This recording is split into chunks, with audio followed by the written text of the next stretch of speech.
Good morning, everyone, and welcome to a Friday episode of Strictly Business. My name is Rich Wallace, and I will be with you this morning as your host. As we get started here, we got some technical stuff going on behind the scenes that should not be happening, but it's happening anyway. So, welcome to a Friday episode of Strictly Business. My name is Rich Wallace, and I am your host for the morning. So Strictly Business is on 3 days a week, on Wednesday, Thursdays, and Friday mornings at 7 a.m. Southern California time. Thank you, people from Washington, D.C. and Atlanta and other places that are chiming in. We welcome you, and we thank you so much for being a part of our show. And we want to talk to you about our celebrity golf tournament coming up on June 16th. Yes, June 16th, we will be playing at the Villa Verde Country Club. You need to get signed up if you're not already signed up. In fact, if you don't play golf, don't let that keep you from coming to the tournament, because we're going to have a wang dang doodle. Some people don't bring clubs. They just ride around in the cart. We have a great time at the Celebrity Golf Tournament, which will be June 16th, coming up within a couple of weeks at Villa Verde Country Club. You can sign up on our website at blackchamberofcommerce.org. Once again, go to our website at blackchamberofcommerce.org and become a member, as well as being a part of the Southern California Black Chamber of Commerce. We have a few announcements this morning before we get started with our guests and jumping off. I know this is Friday. This is living for the weekend. I know you want to rest up. You got a couple of days rest. For those entrepreneurs out there, you have no rest. You will be working Saturday as well. Maybe Sunday you should take off and go and renew yourself so that you can get started again on Monday. But you take that one day and just kind of chill out. But Saturday you will be working if you're an entrepreneur. If you're not and you're on vacation, I got it. But if you're just sitting around on Saturday, get the yard done, do some other stuff. Keep yourself busy. This is Rich Wallace, and this is an episode of Strictly Business, as your business will be processing every day, all day. We have our conference coming up in October, but October the 16th through the 18th. It's going to be in the city of Ontario. It is going to be GD, the Department of General Services, has already signed up. And if you don't know who they are, they're the certifications for the state people. So if you're looking to talk about how to become certified, how to get state contracts, how to do RFPs, telling you, this is a place to be. Coming October the 16th through the 18th, we have someone from the Treasury Department, the IRS. There are going to be a lot of different business contacts to show you how to navigate through this Trump era, so that your business can be prosperous and do business. We have an accountant on this morning. They're going to be talking about dollars and cents, what makes sense. If they say, if it don't make dollars, it don't make sense. So we're going to be talking about how to stretch those dollars and make sure that they're in the right place at the right time. So I thank you so much for being a part of Strictly Business this morning. We're going to take a short break, and we will be back with our guests. One of the secrets to exposure for your business lies within supporting Black businesses and entrepreneurs. And that is why the Southern California Black Chamber of Commerce is here to connect Black businesses from the desert to the sea. Let's join hands to empower and sustain our community. By becoming a member of the Southern California Black Chamber of Commerce, you can grow your business and increase your clientele. With our innovation, we'll generate new businesses and get new customers. And we'll connect new mindsets with businesses from across Southern California to help bridge the wealth gap. Let's connect, build, and grow together. Join us now at blackchamberofcommerce.org. All right, listen up, people. You out here trying to hustle in 2025 without AI? That's like showing up to a sword fight with a butter knife. Come on, baby. You gotta sharpen that digital saw. Let me break it down for you. Smart AI Workshops. This is where the magic happens. We're talking about learning how to make your business run smoother than Barry White on a Sunday morning. You tired of doing 10 jobs at once? Boom, automation. You want to save time? Bam, efficiency. Want to make that money while you sleep? Pow! AI got you covered, baby. Now don't be that person still writing checks at the grocery store when the rest of us are tapping cards. Go to smartaiworkshops.com and level up your game. That's smartaiworkshops.com, where we'll teach you how to work smarter. Because let's be real, if you don't show up, your competition will. And when they do, don't be crying to me like, Sean, I didn't know AI could do all that. I told you. Get your butt to Smart AI Workshops and let's make that money, baby. Smart AI Workshops, work smarter, not harder, or keep struggling. Your call. Yes. Okay. All right. Everybody, that if you're not using AI in some form or fashion, get with it. But don't get too with it. Don't let it stop you from thinking and your creativity, because you can type in 2 words and it can give you 100 after that. So be sure that you still are using your brain and not AI's brain as you move forward. You can tell I'm an old guy. I'm kind of against some of that whole AI internet connection stuff. Is just crazy. But what a great opportunity, what a great time to be alive and to be able to see some of this new technology that's coming out. And talking about new technology, there's a simple process that has been going on since the first day of business. And it's called accounting. It's called $1. 1 and 1 is 2. A lot of entrepreneurs, when they put 1 and 1 together, it's 11. So 1 and 1 is 2. And I'm going to be bringing somebody on to make you understand that if you are an entrepreneur like myself and 1 and 1 is 11 to you, you want to be able to know how to make that 2 an 11 without burying yourself in a lot of different things. If you got employees, you got 941 forms, you got this, you got taxes, you got payroll. Somebody's got to do that. You went into business to be in business. You didn't go in business to spend hours doing payroll and accounting and these type of things. But I'm going to bring somebody on that can help you. If you come to our conference in October, I will have the IRS there. Yeah, okay. If you're hiding from them, they're not going to ask you for ID. But they will be one of the keynote speakers at the conference. But this person will get you ready before you talk to the IRS. I want to introduce to you Miss Kimberly. So please, welcome Miss Kimberly to our show. Thank you so much for joining us this morning. And how are you doing today? I am blessed and highly favored. Thank you very much, Rich. Highly favored. Yes, I'm very honored to be here, to be a guest on this show. I admire you, Rich, for everything that you do. You are the epitome of an entrepreneur and a beautiful spirit. So I am very, very honored to be here. Thank you for having me. Okay, now, Miss Kimberly, we're not paying you for this, right? Well, let me just say, if I was doing accounting for money so that I could be rich, I would be very, very ill advised to do that. I'm not getting rich on anything except the spirit. That's it. And you're here to help people. Your accounting process is to make sure that all of the I's are dotted, as they used to say, and the T's are crossed. So as a small business with a shoebox full of receipts, and people don't know anymore what they can take off, how much gas they can get, how many mileage they got. And a lot of times we're leaving money on the table because we don't understand, and we don't want to spend the money, the $135 or the $235 a month or whatever it is that you charge to keep me or keep them out of jail. Off of the IRS's radar. That's what I use on my clients. We want to stay under the radar. You want to stay under the radar. But if you're over the radar, and then, I guess if you're making a certain dollar amount, they pay a little bit more attention to you. But if you're a regular guy, I had restaurants in the Dallas and Fort Worth area, and it was very easy to do the accounting on one of them. I could just whip that out. Then we wound up with 2, and it was okay. And we were doing this and we're doing that, but then we wound up with 5. Oh, and the accounting became a nightmare, I'm sure. Oh, with all capital letters, Yes, it can be very daunting. Opening a business is scary for anyone, right?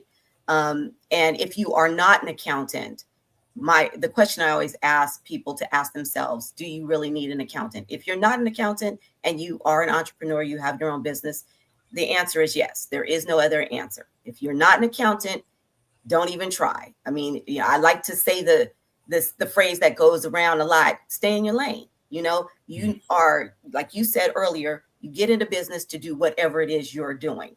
And again, if it's not accounting, then you're going to need somebody to help you. Every business owner needs a team of people behind them to help them in the areas that they are not well versed in, accounting, marketing, whatever it is, right? But accounting is one of those that you really can't get around, because you need somebody to manage your books, make sure that everything, like you said, all your T's are crossed, your I's are dotted, everything is in the right place, it's properly categorized, and it's prepped for tax filing, because ultimately that's what you have to do, is you have to report your business activities to the federal government. Well, okay, now, Kimberly, reporting it correctly. I get what you're saying, and it makes sense. And everyone knows, I mean, everybody knows you need to be able to have the numbers right.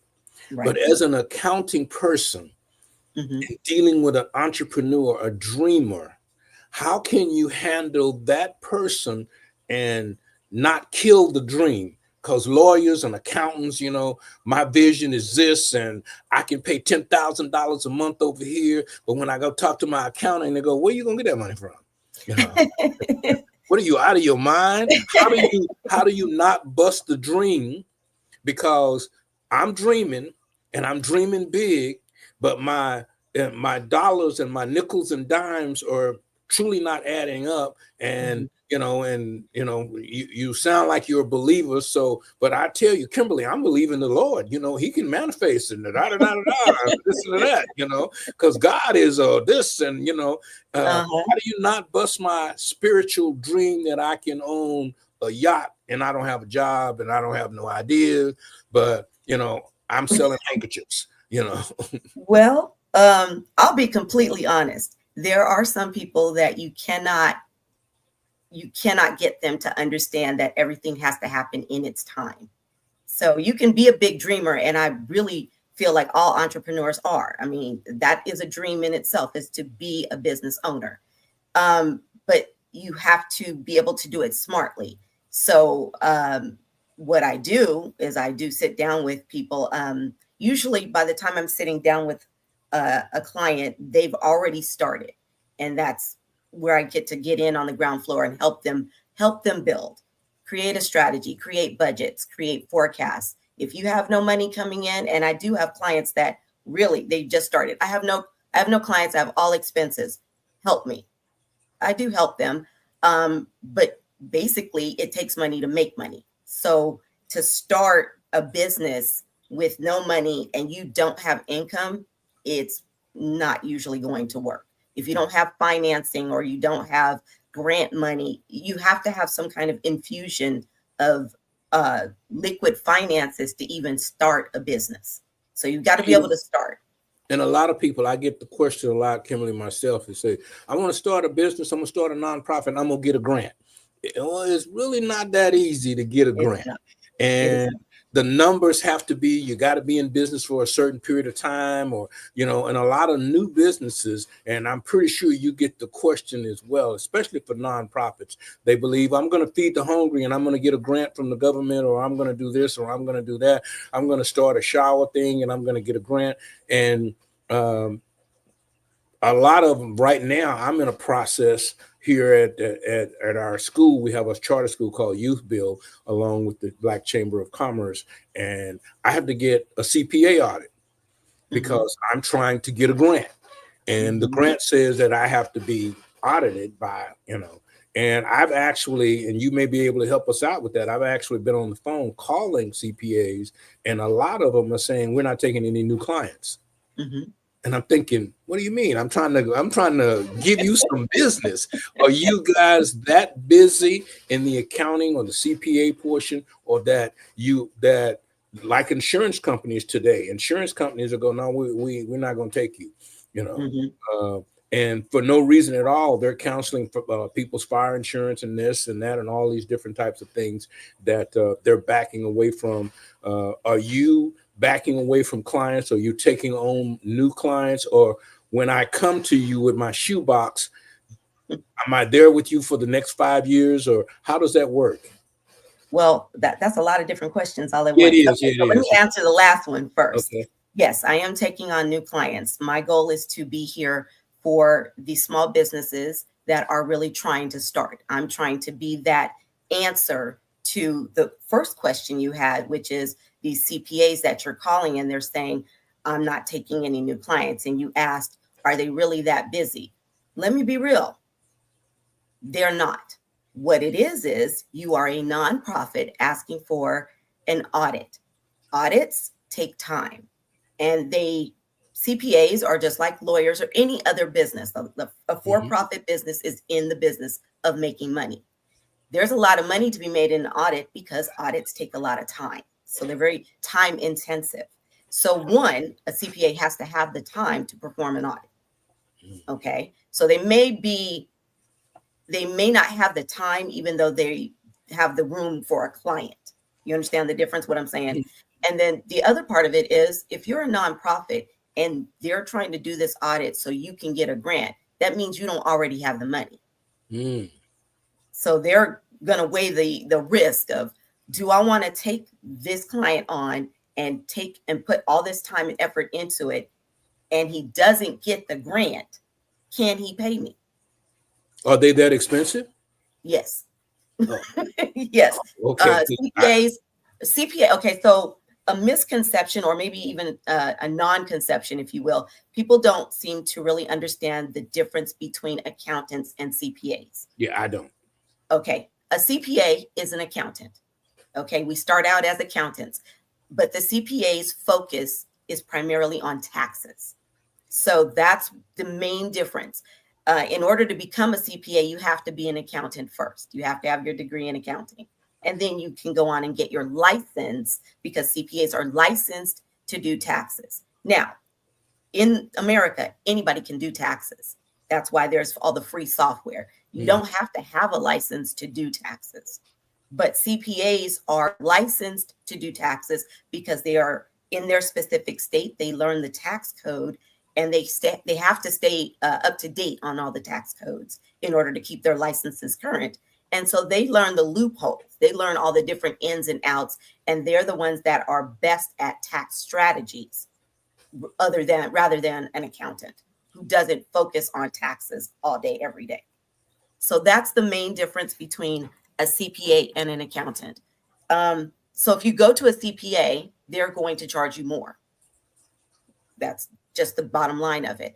And there is a reason that the IRS or whomever is issuing the grant is going to want a CPA audit versus an accountant audit, because they're going to want you to, they want to see the dedication. That's part of it.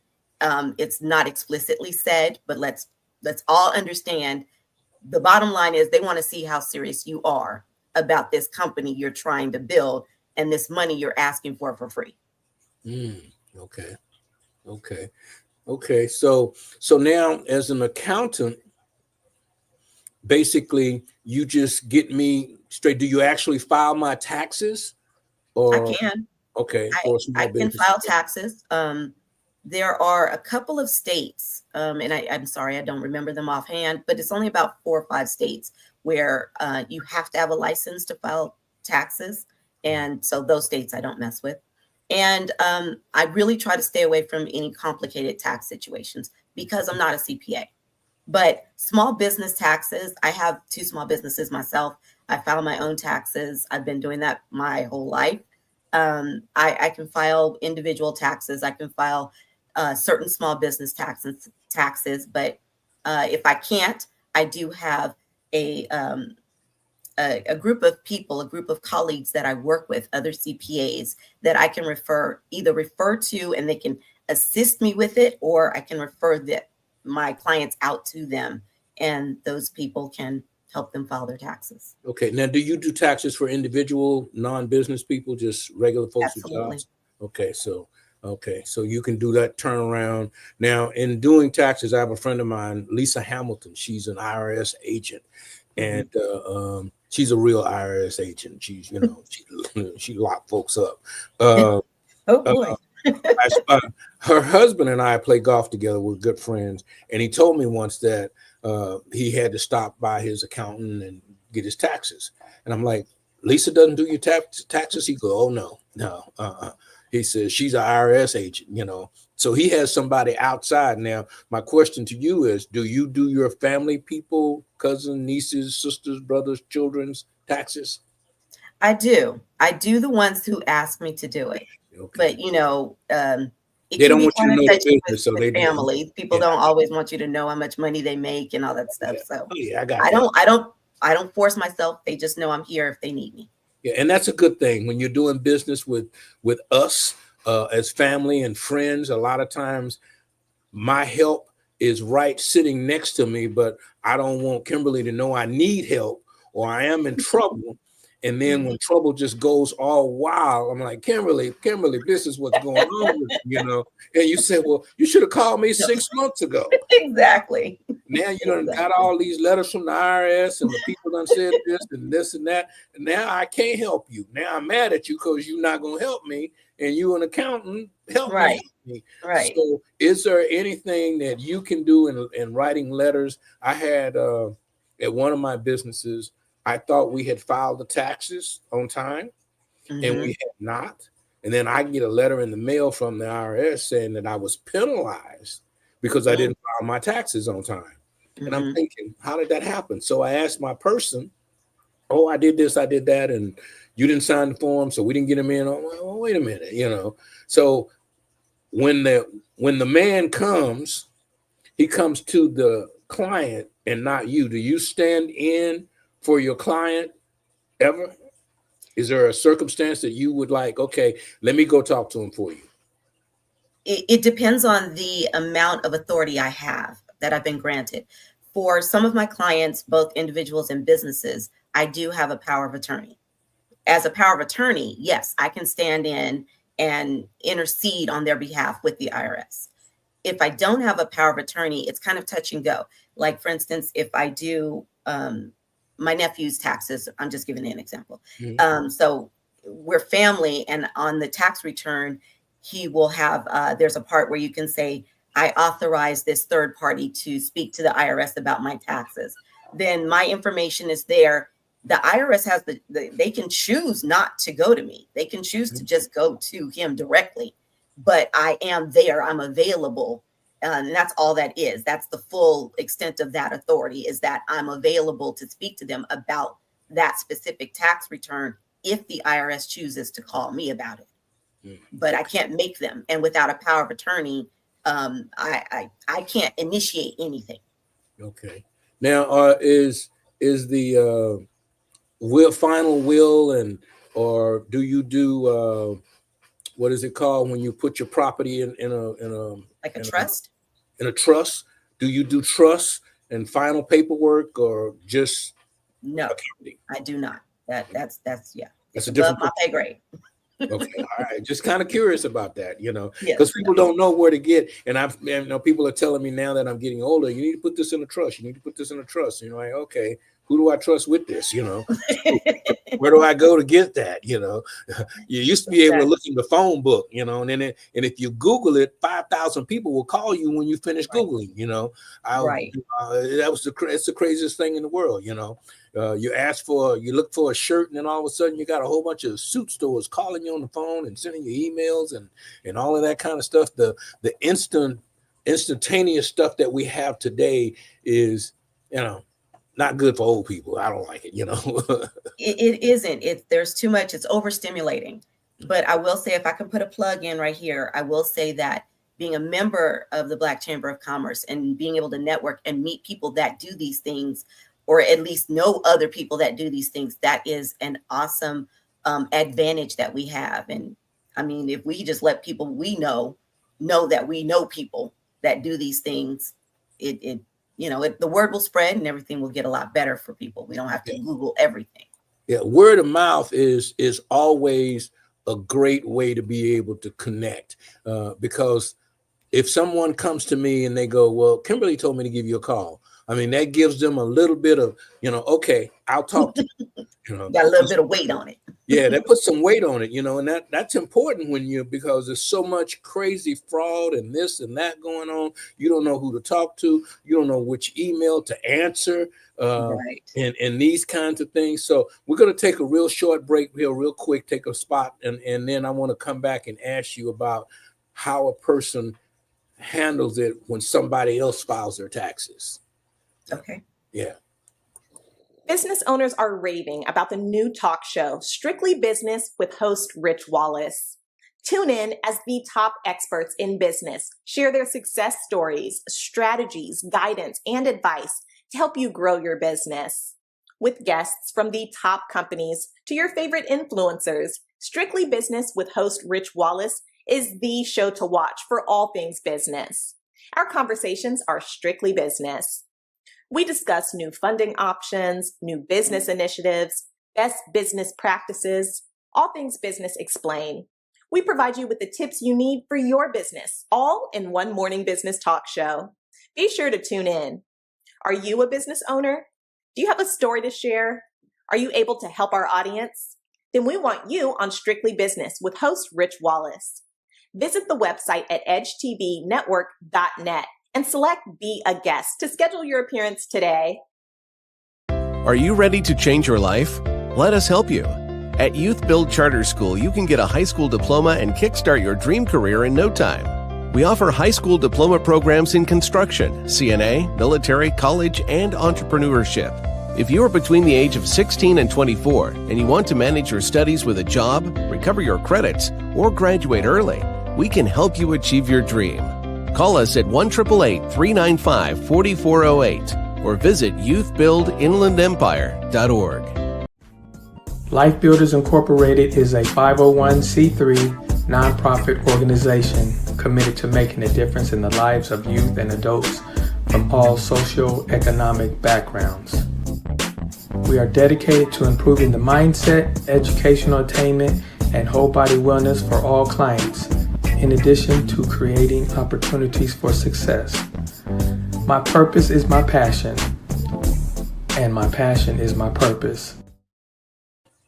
Okay, we had a couple of spots there. We're going to be bringing our guests back on. We have Kimberly Van Patten. I might have said that wrong, but she'll fix it when I get there. And she's an accountant. She will help you count your money. She will help you keep some of your money so that you can count it. And we're going to bring Kimberly back into the studio. Hey. Hello, back. We're back. Okay, yeah. Now, I've heard, I was raised on the other side of the railroad track, and I've heard of people filing taxes, getting large sums of refunds, and never had a job. Mm-hmm. And I don't know if they're using somebody else's taxes, but they're not my friends. But I know somebody that knows somebody that know them. And I've often wondered, or have even been challenged within my own integrity, saying, man, I'd like to get a check for $4,000 or $5,000 and not have done anything for it. What are those people doing? Well, I can't speak on everyone. I can only think of a couple of situations where that would happen. One would be like if there is a single mother or even a family where maybe the husband or one of the parents is disabled, and maybe they were on disability and they have children, because there's a lot of child tax credits. So when you're under a certain income limit threshold, you get a lot of these credits. Once you exceed that income threshold, those credits go away. So the more money you make, the less money you get. I don't know, that makes sense, but that's what it is. So those are some of the situations I can see where that would happen. You have a family, you were disabled, or you were going to school full time, and you're young, a young person with children. Children give you a lot of credits up until about the age of 17. You get a lot of tax credits for children. Again, as long as you're under a certain income limit, you're Okay. able to get a lot of that money back. So that brings about a big question for me, especially for business people. And if I talk about my business at lunch, is that deductible? What's actually, is there a list that people can find someplace that says what's deductible, what's not deductible? Is my car deductible? You know, they say, oh, if you put an office in your house, you can take part of your rent and deduct it or this or that. You know, okay, I got an office in the house. Can I take part of my light bill out? I mean, it's so confusing on what you can deduct and what I need to save and what I don't need to save. Is there something, because when I come to you as the accountant, I say, okay, here are all my receipts for my light bill, my gas bill. And you go, why are these in here? You know? Okay. As an individual, when you're filing your taxes. Okay, first, let me answer the first question. I am not aware of any inclusive list, but for everything that you can deduct or can't deduct, it's written in the tax code, and you can go to irs.gov and look things up, but you have to look them up individually. You can't just type in a search, what can I deduct? It's not going to give you what you're looking for. We should make a book like that and sell it. Huh? We should make us a book like that and sell it. You know what? But the problem is tax laws change so frequently. You'd never be, by the time we get ready to publish, they would have changed half of the things. So it wouldn't be a good use of our money. Let's put it that way. But what I was going to say is, for individuals, when it comes to what you can write off and what you can't write off, it's not nearly as much as what you were saying. Like, there's no writing off light bills and all of that. They sometimes different states have solar credits, solar panel credits you can get. So there's some things you can get, some write-offs you can get as an individual, but not as many as a business owner. And as a business owner, what you can and cannot write off, it really depends on the business and what the business does, where it's located, and all of those things come into play. So I don't have a catch-all answer for that. It's dependent upon the person, business, and where they are located and what they're doing. But that's what you have an accountant for. Yeah. Okay. Because you're going to read those tax codes and save me the headache. Now, Right. okay. Now, the rumor out of the current administration says he wants to get rid of the IRS. Mm-hmm. Is that really possible? This would be more opinion than fact. Okay. That's what I want, is your opinion. You know what? I don't see how, because the IRS is collecting taxes from all the individuals, and not just the businesses, but all the individuals in the United States, to use that money to fund government programs. It funds everything. I mean, we've got local taxes, and we've got the state taxes, local taxes, the federal taxes, but everything is pooled so that it can fund these different programs that we all rely on in some fashion or another. So to say, I want to eliminate the IRS, I'm not sure if he's trying to eliminate the IRS or wants to eliminate taxes themselves, which that would be a feat. I mean, taxes have existed for hundreds of years, well before even the establishment of the United States. Yeah. Right. Right. But taxes are mentioned in the Bible. So taxes have been around for a very, very long time. Yeah. So to be able to say, to abolish taxes across the board, I don't see how that would be possible, because how is anything going to get funded? Yeah. How else are you going to get money from the people to pay for the things that help the people? Yeah, I don't see that either. So I was wishing for it, but I don't see it, Everyone's wishing for it. People have been wishing for it for centuries. I don't think it's going to happen. Well, they say nothing is promised to you except death and taxes, right? There you go. There's a reason for that saying. There you go. Now, in some states, my restaurants, I lived here, and my restaurants were in the state of Texas, and the taxes were different there. I didn't have to have workers' comp because they didn't require it. There were no state taxes there. So now, and then I hear that if you form a corporation, you live here in California, and you get a mailbox in Las Vegas, that the taxes are different, or they're less expensive, or it's easier to operate out of different states and live here? If I came to you and I got my business in Vegas, can you do my bookkeeping or my accounting for my business out of the state of California? Absolutely. Okay. About half of my clients are outside of the state of California. Oh, I can do accounting. I work remotely, therefore I can do accounting from anywhere for anywhere within the United States.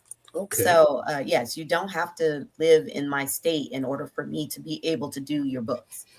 Okay. So I got across the screen how people would reach out and get a hold of you. So if I brought a box, and I guess, when are the business taxes due? They're due different than April 15th. They're due March 15th. They do March. So business taxes for only for S corps and C corps. For LLCs or LLPs, those are considered pass-through entities. They are due with your personal income tax returns in April. And so the S corp and the C corp and the nonprofit are in the same group, or in March? Yes, correct. Okay. Now, there was some talk about LLCs being fined a bunch of money. Some laws were changing. And then I think it got put off. Did you hear anything about LLCs? If you didn't file this piece of paper, it was going around. I didn't know if it was a rumor or what it was. And then, because I don't have an LLC, but they said nonprofits was included in it. And then all of a sudden, there was a couple of organizations that were bringing people in and teaching them how to do the paperwork, because there was a deadline and you was going to be charged a bunch of money, and that just blew me away. And I got so confused. I said, well, they're just going to charge me, because I couldn't figure out what was going on.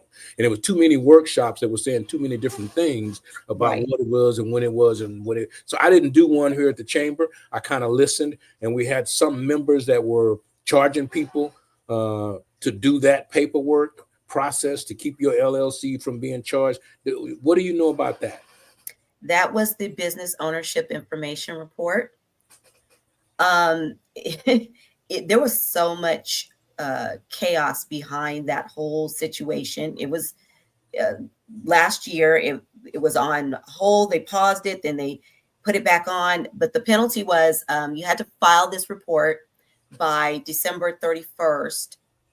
By December 31st, or you were going to get fined. I want to say it was like $500 a day or something. It was really, really exorbitant. Like, who was going to pay that? I don't know how they were going to do it. And nobody gave any real reason why this came out of the blue. All of a sudden, hey, we need this for every single LLC owner to file this report. There's all this speculation about why this came out. But anyway, it was free to file. It took about 5 minutes. I filed it for all of my clients as part of my services because it's free. Why would I charge them extra? But that is what it is. But I just went ahead and filed it. Even when they paused it, I think they put a pause on it in like October or something like that. Even when they put a pause on it because it was going back and forth, I went ahead and filed it anyway, just to make sure that we didn't find ourselves in a situation later where somebody was going to get fined money that they couldn't afford anyway. But that whole thing was, I'm still unsure about why it happened or if it's going to come back. It seems to have kind of died out. Yeah, it just kind of came from nowhere and then it went nowhere. Exactly. Exactly. And people were freaking out, and I mean, if you're an emotional business person, some of that stuff could give you a heart attack, Right. Or we would hope that you would not be an emotional business person because you cannot mix emotions in business. Yeah, and it's tough and I think that's what happens to a lot of small business people is they're emotionally involved in it. Different cultures can buy a house and live in it and sell it and not do anything. We buy a house and we're like, oh, I love the wood. I can't leave it. You get emotional, you get emotional about stuff, Mm-hmm. and you don't want to let it go. And as a small business person, I've had businesses that didn't make it. And I held on and held on and held on. I used to own a Nextel store. and I love the Nextel. I don't know if you remember the little phone go chirp chirp, you know. And Yep. I owned one of those, and I had like 4 of them, and I was doing great. And then Sprint came along and bought Nextel, and I was still pushing Nextel. And I, you know, because I loved the Nextel, I was a passionate Nextel user. I went to the conferences and, you know, just all of that, you know, and invested in a tower, and they got rid of the whole system. And I'm thinking, you know, I had opportunities to let go and to get out of it, but I was so passionate about it. And I invested into this tower on the other side of Big Bear with some other people that was buying these towers so they could do the chirp thing. And, you know, and then it went nationwide, and I just knew I was finna get rich. The money was going to come. And then Sprint stepped up and bought next. And I think it was a thing personally. I felt like the federal government, you know, came in because they couldn't catch the Nextel signal. And the illegal people were using them to use the chirp across the borders and different things because they became nationwide. And they just shut the whole thing down. I lost tons of money. And the emotional part about it put me inside the house for 4 or 5 weeks. You know, walking around in my house slippers and my pajamas, just moping along, you know. But I got a black wife. She don't play that. You know, you get up out of here, you know. Better fix your face. Yeah, you fix your face and go do something. Right. So I have a question for you though, Rich. I'm sorry to interject. I have to ask. Did you have an accountant at that time or a CPA that you were working with? Yes, I had an accountant, but I am a horrible person for accountants. They hate me. Okay. You know, I got 4 pockets and I got money in each one of them. Oh, You know, boy. so So they did that person try to advise you to get out? no, because before- he was making money. I was paying him. He was doing the books. He wasn't doing nothing but adding and subtracting, you know. So he Oh. wasn't a business counselor of any kind. He was Okay. you know, my accountant that I had for my restaurants in Texas. I had 7 restaurants in the Dallas-Fort Worth area, and I had an accountant do that. And he came to me and he said, listen, people are stealing from you. I said, what do you mean people are stealing from you? He says, your registers come out to the exact same amount every day for the last 45 days. So that means somebody's stealing. He said, they're balancing your book because they never come out to the exact penny ever, ever, ever. You know, is what he told me. So we put in cameras and stuff, and I was being got, you know, and we figured that out. But my accountant was the one that told me that. But in the Nextel, in the cell phone business, I just knew the Nextel because we bought signs at the NFL games and they had bloops out there. I just knew Nextel would be forever, forever. And then when Sprint bought them, Sprint just got rid of the whole system. And I got caught up in that. And, you can sell Sprint, but I didn't want to sell Sprint. You know, my emotions was in Nextel. And I realized even with my restaurants, I wasn't as emotionally involved when it was time to sell them and to get rid of them, to get out of that business, because it was more of a headache than anything.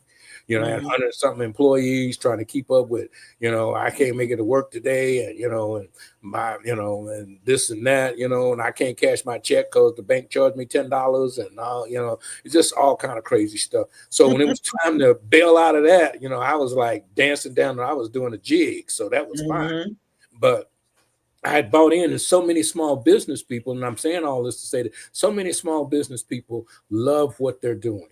They have a bakery and they bake the best cakes, but they're not getting the business and they're paying high rent. Rents are killing everybody.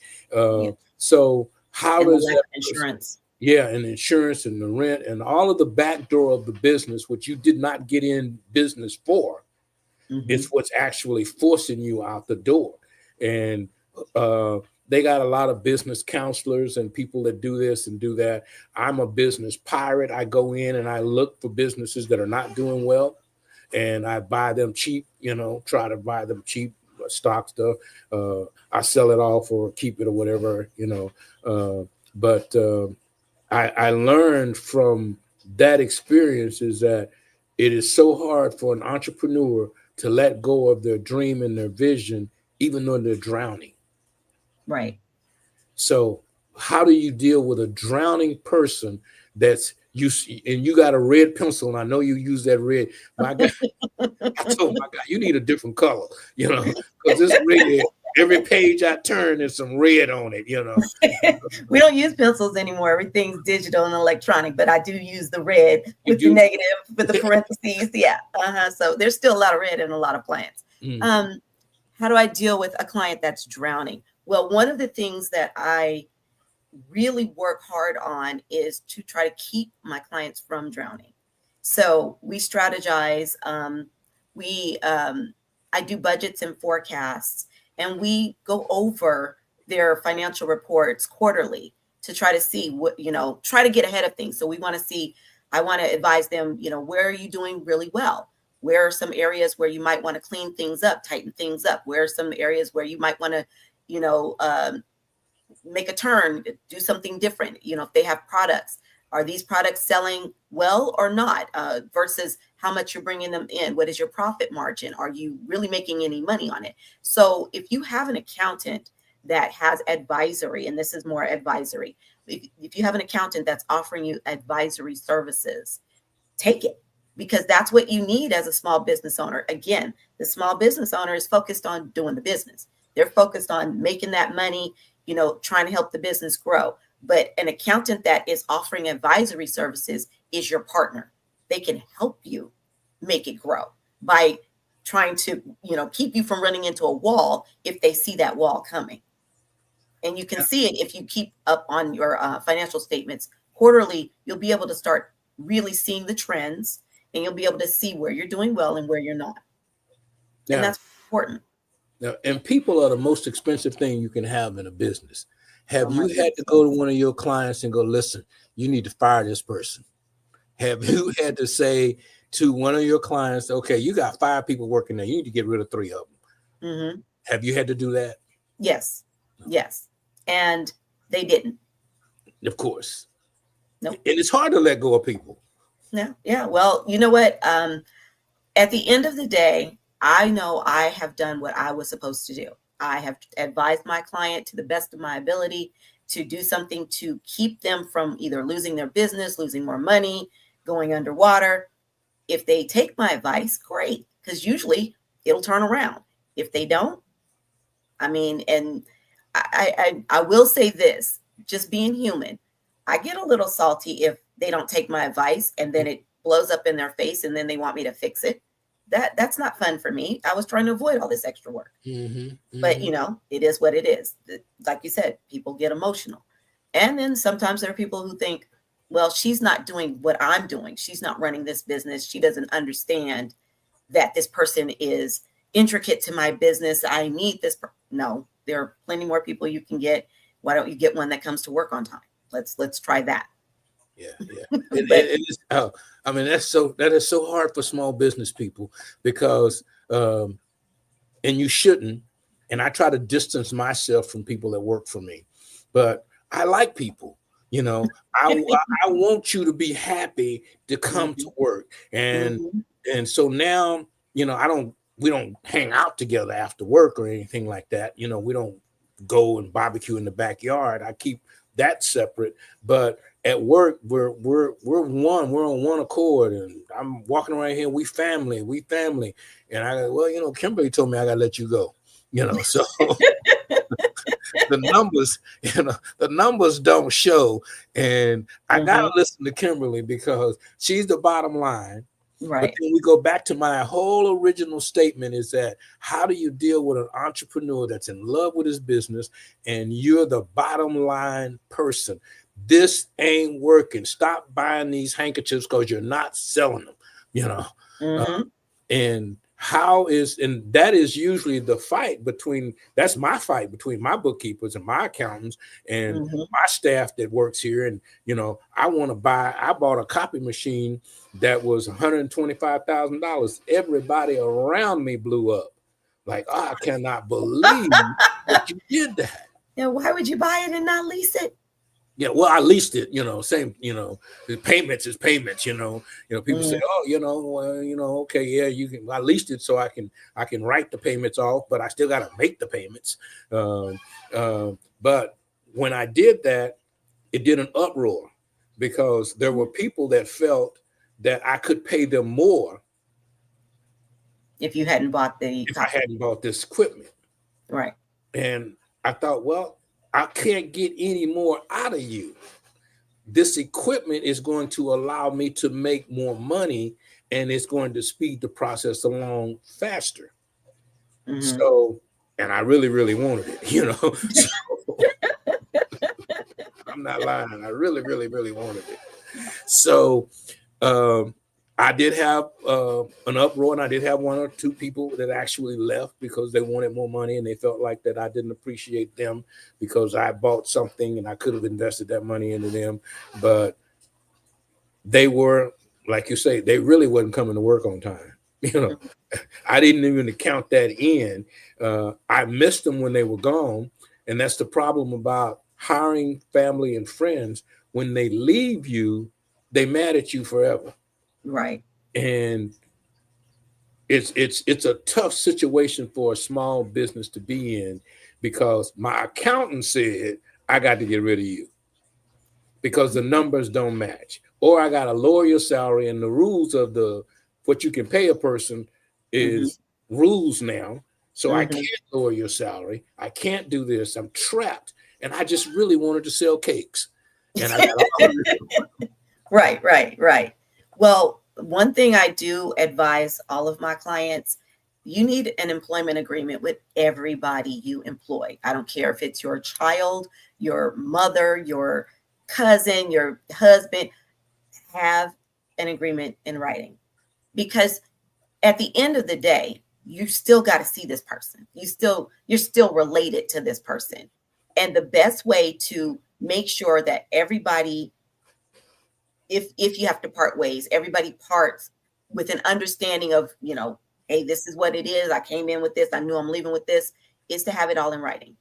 It's kind of like the idea of a prenup, right? Yeah. Into a marriage, you know what's going to happen if you guys divorce. It's the same thing with employment. When you're employing family members, it's really just as important to have an employment agreement with your family members as you do with non-family members. So, and it's a good thing to have some kind of MOU together so that everybody understands how the outcome's going to go. I never did that.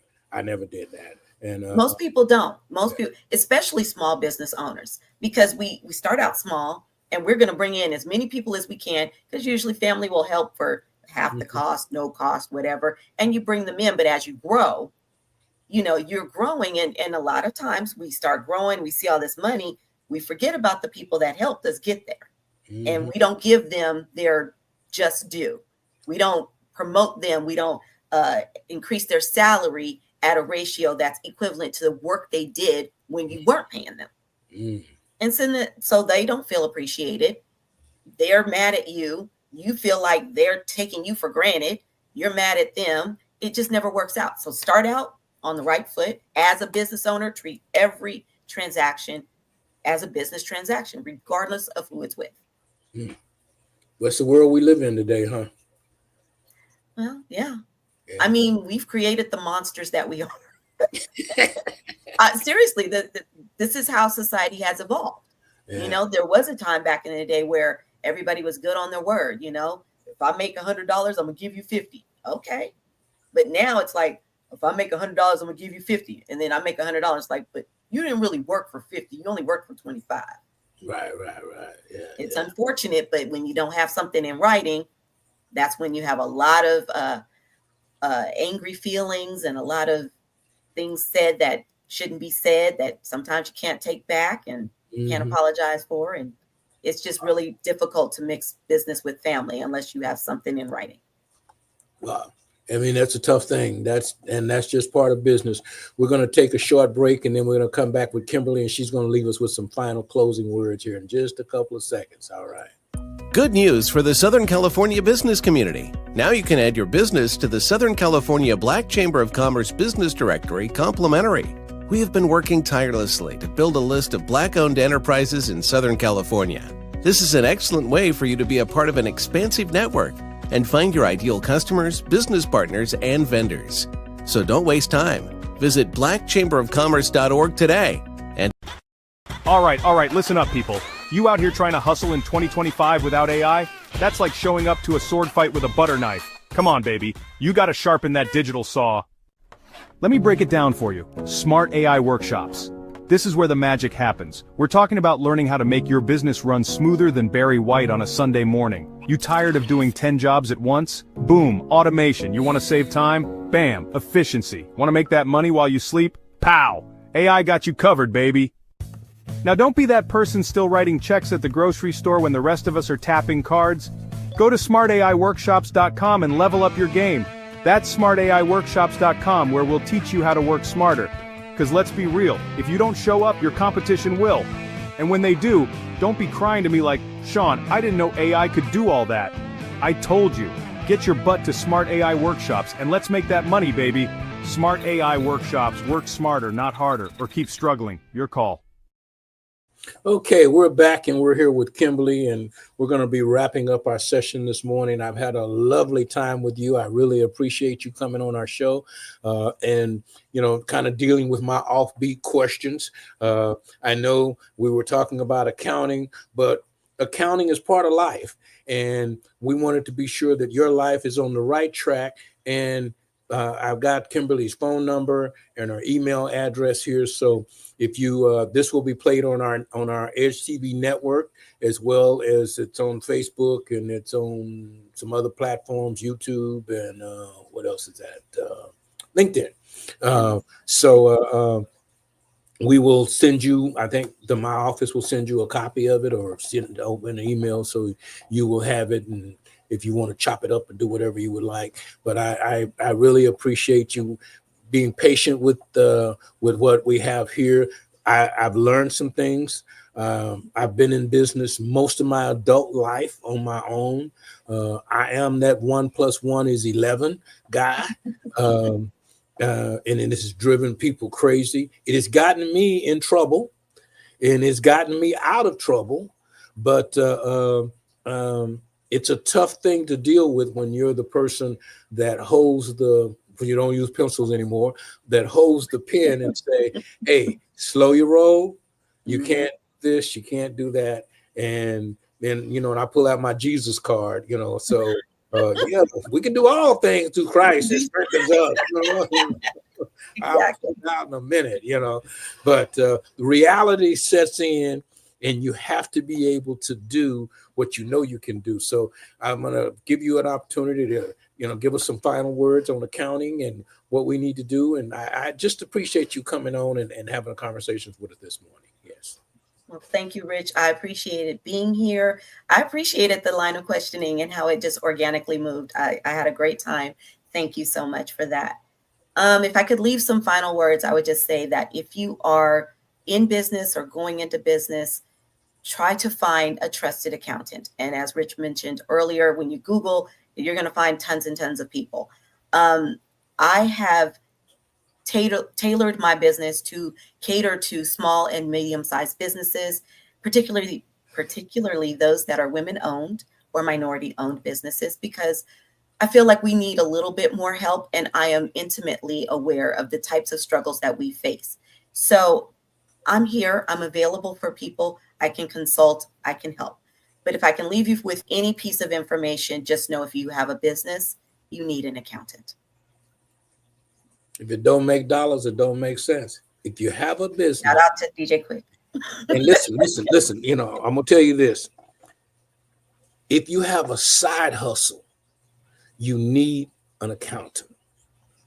And a lot of us say, well, I got a business and I sell Amway or this or that. You need tracking system. You need an accountant. You need help before you need help. So thank you so much, Kimberly. Have a wonderful weekend, and we will talk to you later. Bye-bye.